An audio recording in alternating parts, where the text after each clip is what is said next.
I've investigated hundreds of crashes involving critical injury or fatalities.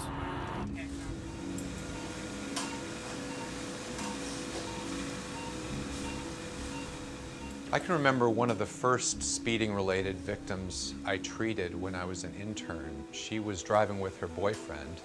He was driving too fast, and they lost control and crashed the car.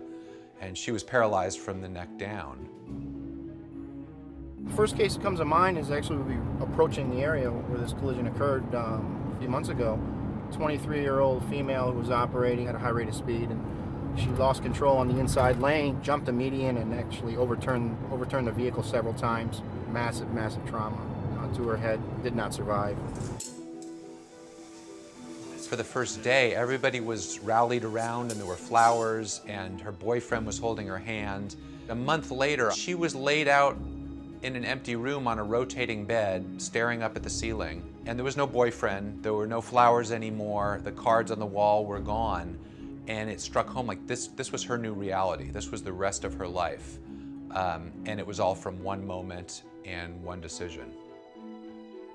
Speed is a major factor in fatalities because speed kills. The more speed that you put on, the chances of survival diminish. High-speed collisions are much more deadly than other collisions, and when you have significant speeds involved, typically there are fatalities and multiple fatalities. Any injury, internal organs, fractures, spinal cord injuries, they're often made much worse because of the speeding. One of the more common injuries in speeding accidents is brain injury. Traumatic brain injury can kill you instantly. Even a relatively mild brain injury can forever change who you are, and you can lose your job, your family, and your personality. As a trauma surgeon, speed-related injuries are really frustrating because they're preventable. It's a bad decision that's made by the operator. Many of these collisions could have been avoided if it wasn't for the speed. Wherever you're going, you don't have to go that fast. Speed-related accidents are so senseless because you don't have to speed.